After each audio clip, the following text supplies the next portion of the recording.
Selamat pagi Ibu, perkenalkan nama saya Romantika Juliana Borusi Tungkir dengan NIM 032021 dari Prodi Nurse 2B. Baiklah Bu, di sini saya akan menjelaskan mengenai KB. Baiklah, sebelum masuk ke penjelasan lebih awal, alangkah baiknya sebelumnya kita mengetahui apa itu pengertian KB. KB itu disebut juga dengan keluarga berencana, yang dimana pengertiannya merupakan salah satu pelayanan kesehatan preventif yang paling dasar dan utama bagi wanita. Meskipun tidak selalu diakui demikian, peningkatan dan perluasan pelayanan keluarga berencana merupakan salah satu usaha untuk menurunkan angka kesakitan dan kematian ibu yang sedemikian tinggi akibat kehamilan yang dialami oleh wanita. Banyak wanita harus menentukan pilihan kontrasepsi yang sulit, tidak hanya karena terbatasnya jumlah metode yang tersedia, tetapi juga karena metode tertentu mungkin tidak dapat diterima sehubungan dengan kebijakan nasional KB. Kesehatan individual dan seksualitas wanita atau biaya untuk memperoleh kontrasepsi, Depkes RI 1998. Kepadatan penduduk yang terjadi tentu saja menjadi suatu masalah bagi negara Indonesia yang perlu diperhatikan oleh pemerintah, sehingga banyak upaya yang dipilih atau diprogramkan oleh pemerintah Indonesia untuk mengurangi kepadatan penduduk tersebut dengan cara melakukan program keluarga berencana atau banyak dikenal dengan singkatan KB. Baiklah, kemudian adapun menurut Kamus Besar Bahasa Indonesia tahun 1997, pengertian KB yaitu gerakan untuk membentuk keluarga yang sehat dan sejahtera dengan membatasi kelahiran.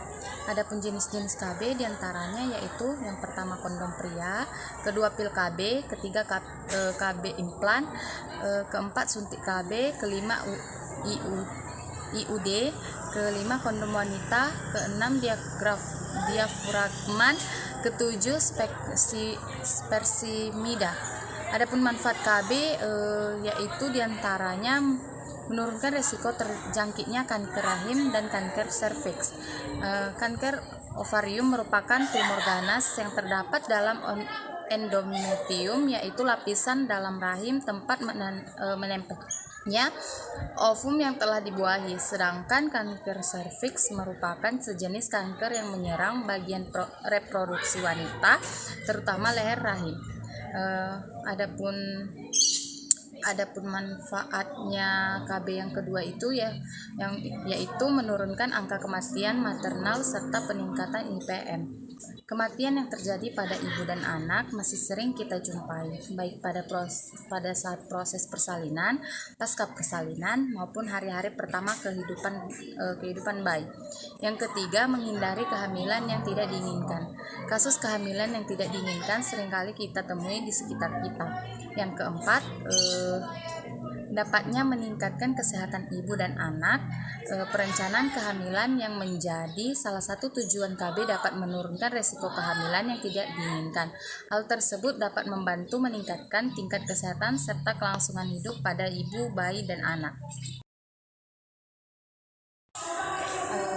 Adapun manfaat yang kelimanya yaitu mencegah penularan penyakit berbahaya.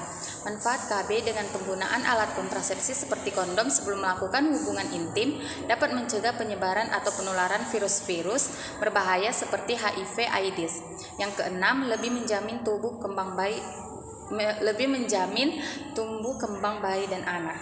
Perencanaan kehamilan yang tepat dapat membantu tumbuh kembang bayi dan anak-anak lebih terjamin karena mereka mendapatkan lebih banyak perhatian dan kasih sayang dari orang tuanya. Yang ketujuh, dapat meningkatkan kesejahteraan keluarga. Manfaat memiliki banyak anak tentu akan berbeda dengan memiliki 2 anak saja. Begitu pula dengan dampak negatifnya. Yang kedelapan, pendidikan anak lebih terjamin. Sekarang ini banyak sekali kita jumpai anak-anak di bawah umur yang harus ikut banting tulang untuk mencukupi kebutuhan. Adapun manfaat yang kesembilan yaitu dapat menentukan kualitas sebuah keluarga. Dengan manfaat KB berarti keluarga dapat menyelamatkan kehidupan serta meningkatkan status kesehatan ibu dan anak. Adapun indikasi dan kontraindikasi KB yaitu kontraindikasi yang pertama kontraindikasi secara mutlak. Adapun diantaranya terdapatnya atau riwayat tromboflebik hepatitis, yang kedua kemudian kelainan cerebrovaskular, kemudian fungsi hati kurang baik, adanya keganasan pada kelenjar payudara dan alat reproduksi, kemudian varises besar, kemudian adanya kehamilan. Yang kedua, kontraindikasi secara relatif yaitu adanya hipertensi, diabetes, perdarahan abnormal, pervaginam, fibromiom uterus. Adapun cara menggunakan KB yaitu cara minum pil KB yang benar. Pil KB berbentuk tablet selaput yang dikemas dalam blister. Bagian belakang blister ini ditandai dengan hari dalam seminggu dan tanda panah untuk urutan minumnya. Secara umum berikut ini ialah aturan cara minum pil KB yang benar. 1. Mulailah dengan minum pil pertama sesuai hari yang benar dalam seminggu. Kedua, ikuti arah panah pada blister, lalu minum 1 pil setiap hari sampai Anda menghabiskan semua pil yang tersedia dalam paket. Ketiga, telan pil secara utuh dengan bantuan air, hindari untuk mengunyah pil. Keempat, minumlah pada waktu yang sama setiap hari, baik sebelum ataupun setelah makan.